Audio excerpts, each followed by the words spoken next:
नमस्कार।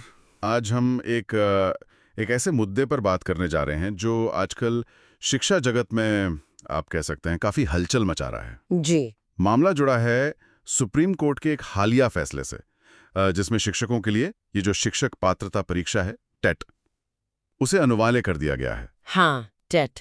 और इस पर खासतौर पर उत्तर प्रदेश के चंदौली जिले में शिक्षक कैसे रिएक्ट कर रहे हैं, ये भी हमारे पास चंदौली के 2 लोकल अखबारों की कतरने हैं, उनसे पता चल रहा है। अच्छा। तो आज हम जरा गहराई से समझेंगे कि ये फैसला क्या है, शिक्षक क्यों क्यों इसका विरोध कर रहे हैं, उनकी आगे की योजना क्या है और वो क्या तर्क दे रहे हैं अपने पक्ष में। हम्म ये जानना जरूरी है। हाँ, और ये जानना वाकई दिलचस्प भी होगा क्योंकि ये मामला सिर्फ एक परीक्षा का नहीं है ना। नहीं, बिल्कुल नहीं। ये दिखाता है कि कैसे ऊपर से तय की गई नीतियां, जैसे मानकीकरण के लिए कोई परीक्षा लागू करना, स्टैंडर्डाइजेशन। हाँ। वो कैसे जमीन पर काम कर रहे शिक्षकों की भूमिकाओं, उनके अनुभवों और शायद उनके अधिकारों से टकरा सकती हैं। सही बात है, अक्सर ऐसा होता है। तो चलिए इन स्रोतों को जरा परत दर परत खोलते हैं। सबसे पहले ये सुप्रीम कोर्ट का फैसला क्या है जिसने इतनी इतनी हलचल मचा दी है? क्या डिटेल्स हैं इसमें? देखिए, ये जो अखबार की कतरने हैं, इनमें फैसले का पूरा टेक्स्ट या उसके पीछे की जो पूरी कानूनी बारीकियां होती हैं वो तो नहीं दी गई हैं। अच्छा। लेकिन जो सार निकल कर आ रहा है वो यही है कि सुप्रीम कोर्ट ने शिक्षकों के लिए, अब ये शायद सभी स्तरों पर है या कुछ खास स्तरों पर, ये अभी उतना स्पष्ट नहीं है स्रोत से, लेकिन हाँ, शिक्षक पात्रता परीक्षा मतलब टेट पास करना अनिवार्य कर दिया है। अनिवार्य कर दिया है। हाँ, और ये अपने आप में एक बड़ा कदम है। बड़ा कदम क्यों? मतलब क्या पहले ऐसा नहीं था? टेट तो पहले से भी था शायद। हाँ, देखिए, टेट की व्यवस्था तो पहले से है, बिल्कुल है, लेकिन हो सकता है कि सुप्रीम कोर्ट के इस फैसले ने इसकी अनिवार्यता को और मजबूत कर दिया हो। या शायद इसके दायरे और लेकर, मतलब किस पर लागू होगा किस पर नहीं, उसको लेकर कुछ ऐसी स्पष्टता दी है जो पहले शायद उतनी नहीं थी। अच्छा, तो ये क्लैरिटी वाला मामला हो सकता है। हाँ, हो सकता है। और अक्सर देखिए ऐसे फैसले देश भर में शिक्षा की गुणवत्ता में एक तरह की एकरूपता लाने के लिए होते हैं। हाँ, एक स्टैंडर्ड सेट करने की कोशिश। बिल्कुल, एक न्यूनतम मानक तय करने के इरादे से लिए जाते हैं।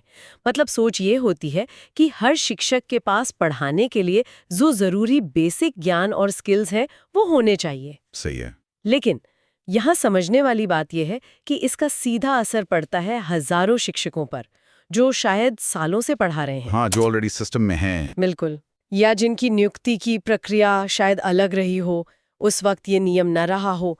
तो ये सिर्फ एक पॉलिसी चेंज नहीं है, है ना? ये लोगों के करियर, उनकी नौकरियों से जुड़ा सवाल बन जाता है सीधा सीधा। हाँ, और शायद इसी सीधे असर की वजह से ही हमें ये विरोध के स्वर भी सुनाई दे रहे हैं। बिल्कुल। इन अखबारों की कतरनों के मुताबिक शिक्षक इस फैसले के खिलाफ एकजुट हो रहे हैं। और खासतौर पे जिक्र है Uttar Pradesh junior high school शिक्षक संघ की चंदौली जिला इकाई का। ये लोग काफी आगे नजर आ रहे हैं इस विरोध में। और ये बात बहुत महत्वपूर्ण है क्योंकि ये कोई बिखरा हुआ इंडिविजुअल विरोध नहीं है। नहीं, ऑर्गेनाइज लग रहा है। बिल्कुल। जब एक शिक्षक संघ, मतलब एक ऑर्गेनाइज्ड बॉडी जो अपने सदस्यों के हितों का प्रतिनिधित्व करने का दावा करती है, वो संगठित रूप से किसी नीति का विरोध करती है, तो ये प्रशासन और सरकार के लिए गंभीर संकेत होता है। हाँ, इसे नजरअंदाज करना मुश्किल होता होगा। बिल्कुल। ये दिखाता है कि शिक्षक समुदाय इस फैसले को हल्के में नहीं ले रहा है, बल्कि इसे अपने हितों और शायद अपनी पहचान पर भी एक तरह की चुनौती मान रहा है। पहचान पर चुनौती कैसे? मतलब ये सिर्फ असहमति जताना नहीं है, ये संगठित होकर अपनी बात मनवाने की कोशिश की एक तरह से शुरुआत है। वो कह रहे हैं कि हमारी भूमिका को समझा जाए। अच्छा, बिल्कुल। और उनकी ये कोशिश सिर्फ बातों तक सीमित नहीं है ना, उन्होंने एक पूरी कार्य योजना भी तैयार की है, जैसा स्रोतों में बताया गया है। जी हाँ। वो एक ज्ञापन सौंपने की तैयारी कर रहे हैं। ये ज्ञापन मतलब मेमोरेंडम, ये क्या होता है, थोड़ा सा बताएंगी?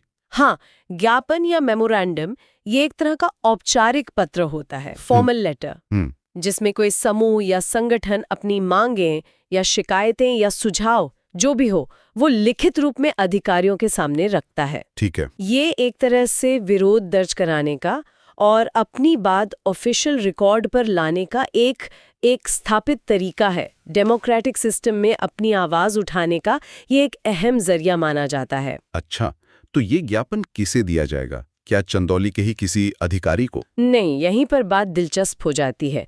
स्रोत बताते हैं कि ये ज्ञापन देश के सर्वोच्च पदों पर बैठे लोगों को संबोधित है। सर्वोच्च पद मतलब भारत के राष्ट्रपति, प्रधानमंत्री, केंद्रीय मानव संसाधन विकास मंत्री, जो अब शिक्षा मंत्री कहलाते हैं। हाँ, शिक्षा मंत्री। और साथ ही उत्तर प्रदेश के मुख्यमंत्री को भी। तो लिस्ट काफी लंबी है। इसमें देश और राज्य का जो टॉप लीडरशिप है, सबको शामिल किया गया है। अरे वाह, ये तो काफी ऊंचे लेवल पर बात ले जा रहे हैं। हाँ, और ये अपने आप में बहुत कुछ कहता है। प्राप्तकर्ताओं की सूची देखिए, राष्ट्रपति से लेकर मुख्यमंत्री तक। इसका साफ मतलब है कि शिक्षक संघ इस मुद्दे को कोई छोटा मोटा लोकल मुद्दा नहीं मान रहा, बल्कि वो इसे राष्ट्रीय और राज्य स्तर का मान रहा है, और वो चाहता है कि इस पर उच्चतम स्तर पर ध्यान दिया जाए, शायद हस्तक्षेप भी हो। तो वो इसे सिर्फ चंदौली या यूपी का मसला नहीं मान रहे? बिल्कुल नहीं, वो इसे एक व्यापक नीतिगत मुद्दा समझ रहे हैं, जिसका असर शायद पूरे देश के शिक्षकों पर पड़ सकता है या पड़ रहा है, ऐसा उनका मानना होगा। लेकिन एक चीज है, इसे सीधे दिल्ली या लखनऊ तो नहीं भेजा जा रहा है, जैसा कि आपने कहा। नहीं, स्रोत बताते हैं कि इसे चंदौली के जो जिलाधिकारी हैं यानी डीएम, उनके माध्यम से प्रस्तुत किया जाएगा। हाँ, डीएम के थ्रू। और इसके लिए एक तारीख भी तय है, आने वाली 15 सितंबर। क्या ये तरीका आम है? मतलब डीएम के जरिए क्यों? हाँ, ये एक काफी आम और कह सकते हैं कि सोची समझी रणनीति है। देखिए, स्थानीय स्तर पर जो सबसे बड़े प्रशासनिक अधिकारी होते हैं, डिस्ट्रिक्ट मजिस्ट्रेट यानी डीएम जी, उनके माध्यम से ज्ञापन सौंपने के कई फायदे होते हैं संघों के लिए। एक तो ये लोकल एडमिनिस्ट्रेशन पर दबाव बनाता है कि भाई इस मुद्दे को गंभीरता से लो। अच्छा। दूसरा, ये सुनिश्चित करता है कि उनकी बात ऑफिशियल चैनल से ऊपर तक पहुंचे, क्योंकि डीएम का कार्यालय एक तरह से केंद्र और राज्य सरकारों का स्थानीय प्रतिनिधि होता है ना? हाँ, बिल्कुल। तो वहां अपनी बात दर्ज कराना एक औपचारिक प्रक्रिया का हिस्सा बन जाता है। और तीसरा, स्थानीय स्तर पर प्रदर्शन करना और मीडिया का ध्यान खींचना भी आसान होता है डीएम ऑफिस के आसपास। लॉजिकल है। और तैयारी सिर्फ ज्ञापन देने की नहीं है। नहीं। स्रोत ये भी बताते हैं कि इस कार्यक्रम की सूचना बुधवार को ही संघ के जो जिलाध्यक्ष हैं आनंद कुमार पांडे, उनके नेतृत्व में जिलाधिकारी कार्यालय और जिला बेसिक शिक्षा अधिकारी यानी बीएसए के कार्यालय को दे दी गई थी। हाँ, पूर्व सूचना देना जरूरी होता है। बीएसए मतलब जिले में बेसिक शिक्षा के प्रमुख अधिकारी। सही है? बिल्कुल। बीएसए यानी बेसिक शिक्षा अधिकारी, ये जिले में जो प्राइमरी और अपर प्राइमरी स्कूल होते हैं, आमतौर पे कक्षा 1 से 8 तक उनकी देखरेख करते हैं। तो उनको सूचना देना भी महत्वपूर्ण है, क्योंकि ये सीधे तौर पर उनके अंडर आने वाले शिक्षकों का मामला है। और ये जो पूर्व सूचना दी गई है, ये भी प्रक्रिया का हिस्सा है, ताकि प्रशासन को कार्यक्रम की जानकारी रहे और कानून व्यवस्था बनी रहे। अच्छा, इसके अलावा एक और बात सामने आई है। 15 सितंबर को ज्ञापन सौंपने के साथ साथ सीडीओ कार्यालय के पास एक निर्धारित जगह पर धरना या प्रदर्शन करने की भी योजना है। धरना भी? हाँ, सीडीओ यानी चीफ डेवलपमेंट ऑफिसर, जो जिले के विकास कार्यों को देखते हैं, उनके ऑफिस के पास। हाँ, मुख्य विकास अधिकारी सीडीओ। अब उस कार्यालय के पास धरना स्थल चुनना, ये शायद प्रतीकात्मक भी हो सकता है, या हो सकता है जगह की उपलब्धता के कारण हो, लेकिन महत्वपूर्ण बात है धरना शब्द का इस्तेमाल। हाँ। और साथ ही शिक्षकों से अधिकाधिक संख्या में पहुंचने की अपील। ये सिर्फ एक कागजी कार्रवाई नहीं रह जाती फिर। नहीं, ये तो बिल्कुल एक्टिव प्रोटेस्ट हो गया। हाँ, ये जमीन पर अपनी ताकत दिखाने की कोशिश है। देखिए, जितनी ज्यादा संख्या में शिक्षक जुटेंगे, उतना ही ज्यादा दबाव बनेगा प्रशासन पर, सरकार पर। सही बात है। और उनकी आवाज को उतनी ही गंभीरता से लिया जाएगा। ये एक तरह से ज्ञापन सौंपने की प्रक्रिया को एक जन आंदोलन का रूप देने का प्रयास है। तो ये तो हुई उनकी पूरी योजना। रणनीति तो साफ नजर आ रही है, मतलब लोकल लेवल पर एक्शन, ऊपर तक ज्ञापन और संख्या बल के जरिए दबाव। बिल्कुल, स्ट्रैटेजी क्लियर है। लेकिन अब आते हैं मुद्दे की जड़ पर। सवाल ये उठता है कि आखिर वो इस फैसले का विरोध कर क्यों रहे हैं? उनके तर्क क्या हैं? उनके आर्ग्यूमेंट्स क्या हैं? हाँ, ये समझना जरूरी है। स्रोतों में संघ के नेताओं का जिक्र है, जिलाध्यक्ष आनंद कुमार पांडे और जिला प्रवक्ता बलराम पाठक। पांडे जी के कुछ तर्क सामने आते हैं जी। पहला, उनका कहना है कि भाई शिक्षक संघ का काम ही शिक्षक हितों की रक्षा करना है और वो इसके लिए प्रतिबद्ध हैं। ये तो संघ का बेसिक काम है। दूसरा, वो कहते हैं कि अगर कोई भी फैसला शिक्षकों के खिलाफ जाता हुआ महसूस होता है तो उसका विरोध करना उनकी मजबूरी भी है और जिम्मेदारी भी है।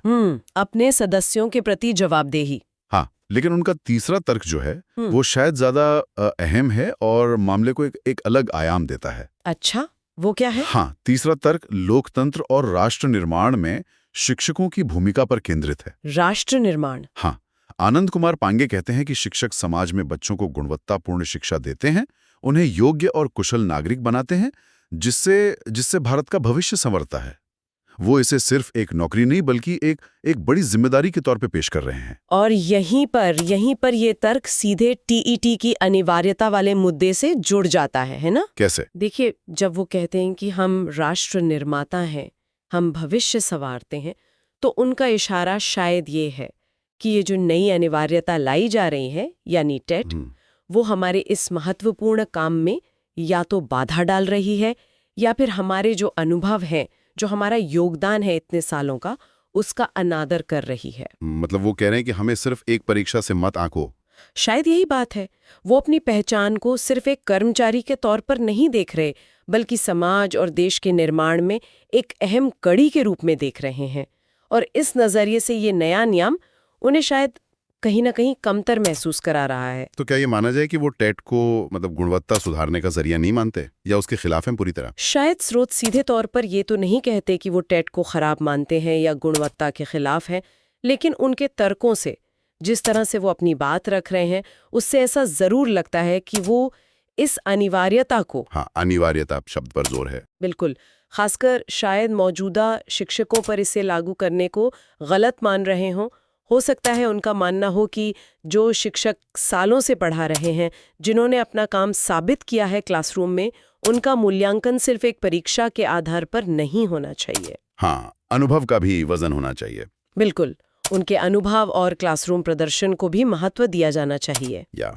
या शायद वो नियुक्ति की प्रक्रिया में राज्य सरकारों या स्थानीय निकायों की भूमिका को ज्यादा महत्वपूर्ण मानते हों और इसे केंद्र द्वारा थोपा गया एक नियम समझ रहे हों। ये एंगल भी हो सकता है। और ये जो लोकतंत्र और भारत का भविष्य जैसे शब्दों का इस्तेमाल है, ये उनके तर्क को एक नैतिक और एक भावनात्मक वजन देने की कोशिश है। एक इमोशनल अपील भी है इसमें। हाँ, ये बात तो है। ये वाकई एक जटिल स्थिति बन गई है। एक तरफ मानकीकरण और गुणवत्ता सुनिश्चित करने की कोशिश है, जो अपनी जगह जरूरी समझी जाती है, हाँ, और दूसरी तरफ जमीनी हकीकत है, अनुभव है और शिक्षकों की अपनी चिंताएं हैं, उनकी अपनी पहचान का सवाल है। ये टकराव तो अक्सर देखने को मिलता है जब नीतियां ऊपर से बनती हैं। बिल्कुल, और जैसा आपने कहा, ये सिर्फ चंदौली या टेट का मामला नहीं है। ये एक क्लासिक टेंशन है जो हमें कई क्षेत्रों में दिखती है। जैसे केंद्रीकृत नीति निर्माण बनाम स्थानीय स्वायत्ता और अनुभव, centralised policy making versus local autonomy and experience. कैसे आप राष्ट्रीय स्तर पर मानक तय करें बिना उन लोगों को अलग थलग किए या उनकी आवाज को अनसुना किए जो सालों से उस व्यवस्था का हिस्सा हैं। सही बात है। और शिक्षकों का ये तर्क कि वो राष्ट्र निर्माता हैं, ये भी सोचने वाली बात है। क्या ये सिर्फ विरोध को सही ठहराने के लिए एक बयानबाजी है, रिटोरिक है, या ये वाकई उनके काम को लेकर उनकी गहरी भावना को दर्शाता है? ये एक अच्छा सवाल है। और अगर ऐसा है, अगर वो सच में ऐसा महसूस करते हैं, तो नीतियां बनाते समय इस भावनाएं और इस अनुभव को कितनी जगह मिलनी चाहिए? ये बड़े सवाल हैं जिन पर विचार होना चाहिए। बिल्कुल। तो अगर हम पूरी बातचीत को अब समेटने की कोशिश करें तो मुख्य बातें क्या निकल कर आती हैं? पहली बात तो ये कि सुप्रीम कोर्ट ने शिक्षकों के लिए टेट पास करना अनिवार्य कर दिया है जी। दूसरी, उत्तर प्रदेश के चंदौली जिले में जूनियर हाई स्कूल शिक्षक संघ इसके कड़े विरोध में उतर आया। संगठित विरोध। हाँ, संगठित विरोध। उनकी योजना है 15 सितंबर को जिलाधिकारी के माध्यम से राष्ट्रपति, प्रधानमंत्री और अन्य शीर्ष अधिकारियों को ज्ञापन सौंपना, साथ ही धरना प्रदर्शन करना। एक्शन प्लान क्लियर है। और उनका मुख्य तर्क, वो शिक्षक हितों की रक्षा की बात कर रहे हैं और ये कह रहे हैं कि शिक्षक राष्ट्र निर्माण में अहम भूमिका निभाते हैं, जिसे इस तरह के फैसलों से अनदेखा नहीं किया जाना चाहिए। यही है ना सार? हाँ, बिल्कुल यही सार है। तो इन सब का मतलब क्या निकलता है? मेरे ख्याल से तो साफ है कि राष्ट्रीय स्तर के फैसलों का जमीनी स्तर पर सीधा और कभी-कभी काफी विवादास्पद असर होता है। हाँ, असर तो होता ही है। और ये दिखाता है कि नीति बनाने वालों और उसे लागू करने वालों या उससे प्रभावित होने वालों के बीच संवाद और समझ कितनी जरूरी है। गैप नहीं होना चाहिए। एकदम सही कहा। संवाद की कमी अक्सर ऐसे टकरावों को जन्म देती है। और ये हमें एक और बुनियादी सवाल पर सोचने को मजबूर करता है, जो सिर्फ शिक्षा के क्षेत्र तक ही सीमित नहीं है, बल्कि हर क्षेत्र में लागू होता है। कौन सा सवाल? वो सवाल है, हम योग्यता और गुणवत्ता को परिभाषित कैसे करते हैं? मतलब क्वालिटी और मेरिट का मतलब क्या है? क्या मानकीकृत परीक्षाएं, स्टैंडर्डाइज्ड टेस्ट ही इसका एकमात्र या सबसे अच्छा पैमाना है? ये तो बड़ा सवाल है। या फिर अनुभव, जमीनी प्रदर्शन और लगातार सीखते रहने की जो क्षमता होती है, उसको भी उतना ही महत्व दिया जाना चाहिए। चंदौली के शिक्षकों का ये विरोध इसी बड़े सवाल का एक छोटा सा, आप कह सकती हैं, प्रतिबिंब है। हाँ, एक माइक्रोकॉज्म है। बिल्कुल। स्रोत हमें उनकी योजना तो बताते हैं, लेकिन इस विरोध का नतीजा क्या होगा, आगे क्या होगा, क्या उनकी बात सुनी जाएगी, क्या नीति में कोई बदलाव होगा, या ये विरोध धीरे धीरे शांत हो जाएगा, ये सब देखने वाली बात होगी। हाँ, ये तो भविष्य ही बताएगा। और आगे बढ़कर सोचें तो इस तरह के जो टकराव होते हैं पॉलिसी और प्रैक्टिस के बीच, इनको सुलझाने का सबसे अच्छा तरीका क्या हो सकता है? क्या नीतियां बनाते समय जो स्टेक होल्डर्स हैं, जैसे कि यहाँ शिक्षक हैं, उनके साथ और ज्यादा परामर्श और ज्यादा डायलॉग करना जरूरी है? मुझे तो लगता है हाँ, जरूरी है। शायद हाँ। तो ये कुछ ऐसे बिंदु हैं जिन पर आगे भी विचार किया जा सकता है, क्योंकि ये सवाल ये बार बार अलग अलग रूपों में हमारे सामने आते रहेंगे। ये सिर्फ चंदौली के शिक्षकों की कहानी नहीं है, ये भारत में नीति निर्माण और उसके अमल से जुड़ी एक बड़ी कहानी का हिस्सा है। बिल्कुल सही कहा, बहुत अहम नुक्ते उठाए आपने।